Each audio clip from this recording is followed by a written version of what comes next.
శ్రీమాత్రే నమః. 83వ శ్లోకం. ఓడ్యానపీఠ నిలయా బిందుమండలవాసిని రహో యాగక్రమారాధ్య రహస్తర్పణ తర్పిత. ఓడ్యాన పీఠ నిలయ, ఓడ్యాన పీఠమందు నివాసము ఉండునది. ఓడ్యాన పీఠమందు నివాసం ఉంది కాబట్టి ఆ తల్లిని ఓడ్యాన పీఠ నిలయ అని స్తుతించుకుంటున్నాము. తర్వాత నామం బిందు మండల వాసిని. బిందుమండలమందు వాసిని నివాసము, బిందుమండలమందు నివాసము ఉండునది కాబట్టి ఆ తల్లిని బిందుమండల వాసిని అని స్తుతించుకుంటున్నాము. తర్వాత నామం రహోయాగ క్రమారాధ్య, ఏకాంతముగా ఆరాధింపతగినది. ఇక్కడ ఏకాంతమనగా మనస్సునందు ధ్యానముచే పూజింపతగినది అని అర్థం. లేదా మనసునందు ఏ విధమైనటువంటి చపల చిత్తము అనిశ్చత లేకుండా ధ్యానింపదగినటువంటిది అని ఈ నామం యొక్క అర్థం. అలా ఎలాంటి అంటే మనసునందు ధ్యానింపతగినది కాబట్టి ఆ తల్లిని రహోయాగ క్రమారాధ్య అని మనం స్తుతించుకుంటున్నాము. తర్వాత నామం రహస్తర్పణ తర్పిత. చైతన్యమను అగ్నియందు ఈ పృథివి అంటే భూగోళం మొదలు శివతత్వం వరకు గల సకలమును నేను హోమము చేయుచున్నాను అనే భావము చేత సంతృప్తురాలగునది అని ఈ నామం యొక్క అర్థం. రహ స్తర్పణ తర్పిత. చైతన్యమన అగ్నియందు ఈ పృథివీ మొదలు శివతత్వం వరకు కూడా తను సకలమును హోమము చేయుచున్నాననే భావంతో సంతృప్తురాలగుతున్నది కాబట్టి ఆ తల్లిని రహస్తర్పణ తర్పిత అని మనం స్తుతించుకుంటున్నాము. 84వ శ్లోకం. సద్య ప్రసాదిని విశ్వసాక్షిని సాక్షివర్జిత షడంగ దేవతాయుక్త షడ్గుణ్య పరిపూరిత. సద్య ప్రసాదిని. ఇంతకు ముందు మనం 2 నామాల్లో చెప్పినట్లుగా 2 కార్యములను నిర్వర్తించు వారిని వెంటనే అనుగ్రహించునది. అంటే మనసునందు ఏకాంతముగా మనసునందు ధ్యానించే వారిని, అలాగే సకలము అంటే చైతన్యము నుండి అగ్ని పృథివీ మొదలు శివతత్వం వరకు కూడా తాను హోమము చేయుచున్నాను అనే భావంతో సంతృప్తంగా ఉండేవారిని, ఇలా ఆ 2 పనులను నిర్వర్తించే వారిని ఆ తల్లి వెంటనే అనుగ్రహిస్తుంది. సద్య ప్రసాదిని, వెంటనే అనుగ్రహిస్తుంది. కాబట్టి ఆ తల్లిని సద్య ప్రసాదిని అని మనం స్తుతించుకుంటున్నాము. తర్వాత నామం విశ్వసాక్షిని. విశ్వ ఈ విశ్వము, సమస్తము, జగము, ఈ సమస్త జగము.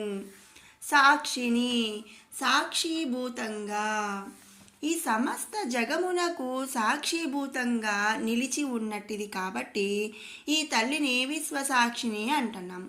ఇంతకు ముందు నామాలందు మనం చెప్పుకున్నాము కదండి, శివుడు ఈ సృష్టి నిలయం అంటే నాశనం చేశాక దేవి ఒక్కటే పరమశివుడు చేయు ఆనంద నాట్యమునకు సాక్షిభూతంగా నిలుస్తుంది అని ముందు నామాల్లో మనం వివరించుకున్నాము. అలాగే సమస్త సృష్టికి కూడా సాక్షిగా నిలిచినట్టి ఏకైక శక్తి సర్వశక్తిమయి అయినటువంటి ఆ జగన్మాతయే. అంటే మరిగా మొత్తం నాశనం అయినా కూడా ఆ తల్లి ఆ పరమశివునికే సాక్షిభూతంగా ఉంది అంటే మరి ఈ పూర్తి జగమునకు కూడా సాక్షిగా నిలుచుంది అనే కదండి. మరి అలాంటప్పుడు అలా ఈ సమస్త జగమును కూడా సాక్షిభూతంగా నిలుచున్నది కాబట్టి ఆ తల్లిని విశ్వసాక్షిని అని మనం స్తుతించుకుంటున్నాం. తర్వాత నామం సాక్షి వర్జిత.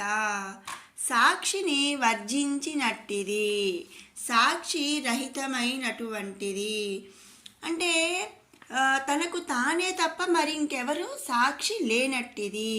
మరి మనం ముందు నామాల్లో చెప్పుకున్నాం కదండి, ఈ సృష్టి మొత్తం కూడా నాశనం అయిన తరువాత ఆ పరమశివుడు చేసే ఆనంద నాట్యానికి సాక్షీభూతంగా ఉంటుంది.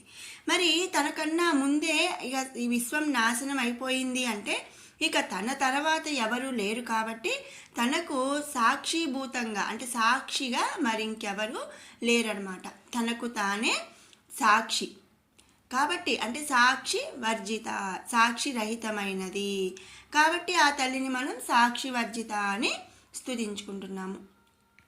తనతో పాటే అంటే సాక్షి అనే శబ్దము తనతో మాత్రమే అంతమైపోతుందన్నమాట. ఇంకా తన తర్వాత తనకంటూ ఎవరు సాక్షి అనేది ఎవరు లేరు. ఇక తను అంతమైంది అంటే తనతో పాటు ఆ సాక్షి అనే శబ్దం కూడా అంతమైపోతుంది.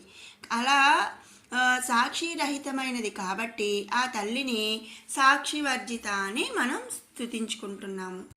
తర్వాత నామం షడంగ దేవతాయుక్త. షడంగ అంటే ఆరుగురు, షడ్ అంటే ఆరుగురు, అంగదేవతలతో, యుక్త కూడినటువంటిది, షడ్ ఆరు, అంగ దేవత యుక్త ఆరుగురు అంగదేవతలతో కూడి ఉన్నది. ఇక్కడ అంగదేవతలంటే శిరస్సు, శిఖము, నేత్రములు, హృదయము, కవచములు, అలాగే అస్త్రములు. వీటిని షడంగములు అంటే 6 అంగములు అని అంటారనమాట. ఈ అంగముల యొక్క శక్తి దేవతలతో కూడి ఉన్నట్టిది. అందుకనే అంటే ఆ తల్లి యొక్క ఈ 6 అంగములు కూడా శక్తితో కూడి ఉన్నాయి అన్నమాట. శక్తి దేవతలతో కూడి ఉన్నాయి అన్నమాట. అలా 6 అంగదేవతలతో కూడి ఉన్నది కాబట్టి ఆ తల్లిని షడంగ దేవతాయుక్త అని మనం స్తుతించుకుంటున్నాము. తర్వాత నామం షాడ్గుణ్య పరిపూరిత. షడ్ అంటే 6, గుణ్య గుణములు, పరిపూరిత పరిపూర్ణమైనటువంటిది. 6 గుణములతో కూడి ఆ తల్లి పరిపూర్ణమైనటువంటిది కాబట్టి ఆ తల్లిని షాడ్గుణ్య పరిపూరిత అని మనం స్తుతించుకుంటున్నాము. ఇక్కడ 6 గుణములు ఏంటి అంటే జ్ఞానము, శ్రీయశస్సు, వైరాగ్యము, ధర్మము, ఐశ్వర్యము, పరబ్రహ్మ గుణములుగా చెప్పబడినవి. ఈ 6 కూడా అంటే జ్ఞానము, శ్రీయశస్సు, వైరాగ్యము, ధర్మము, ఐశ్వర్యము, పరబ్రహ్మ అంటే భగవంతుని గుణములుగా ఈ తల్లి ఉన్నది పరిపూర్ణంగా. ఈ 6 గుణములు కూడా ఆ తల్లి పరిపూర్ణంగా ఉన్నది. ఈ 6 గుణములను దేవి పరిపూర్ణముగా కలిగి ఉన్నది కనుక ఆ తల్లిని షాడ్గుణ్య పరిపూరిత అని మనం స్తుతించుకుంటున్నాము. లేదా ఇంకొక అర్థం మనం చెప్పుకోవచ్చు ఏంటంటే 6 గుణములతో పూరింపబడినట్టిది.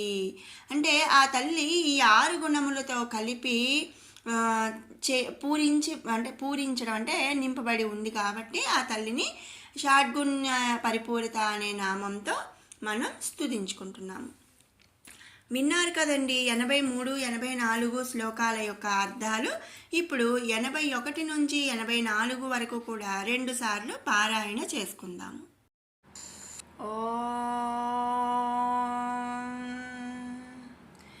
ధ్యానం అరుణాం కరుణాతరంగితాక్షీం ధృతపాశాంకుశపుష్పబాణచాపాం అణిమాధిభిరావృతాం మయూకైః అహమిత్యేవ విభావయే భవానీం.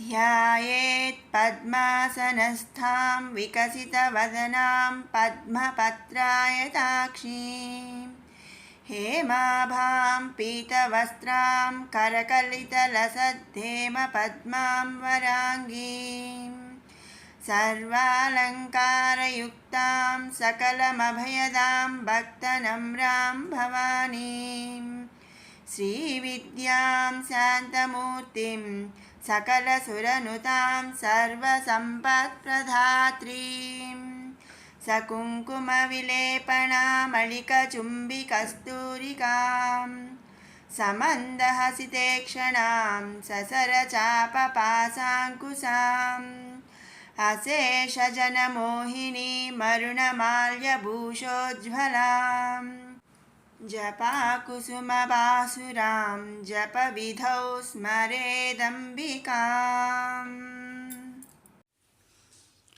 परा प्रत्यक्षितिरूपा पश्यन्ति परदेवता मध्यमा वैखरीरूपा बद्धमानसहंसिका कामेश्वरप्राणनाडी कृतघ्ना कामपूजिता शृङ्गाररससम्पूर्णा जया जालन्धरस्थिता वोढ्यानपीठनिलया बिन्दुमण्डलवासिनी रहो यागक्रमाराध्या रहस्तर्पणतर्पिता सद्यः प्रसादिनी विश्वसाक्षिणी साक्षिवर्जिता షడంగదేవతాయుక్త షాడ్గుణ్యపరిపూరిత.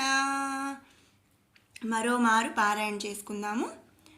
పరా ప్రత్యక్షితిరూపా పశ్యంతి పరదేవత మధ్యమా వైఖరీ రూపా భక్తమానసహంసికా కామేశ్వర ప్రాణనాడీ కృతజ్ఞా కామపూజితా శృంగారరససంపూర్ణా జయా జాలంధరస్థితా वोढ्यानपीठनिलया बिन्दुमण्डलवासिनी रहो यागक्रमाराध्या रहस्तर्पिणतर्पिता सद्यः प्रसादिनी विश्वसाक्षिणी साक्षिवर्जिता षडङ्गदेवतायुक्ता षड्गुण्यपरिपूरिता. ఓం శ్రీమాత్రే నమః.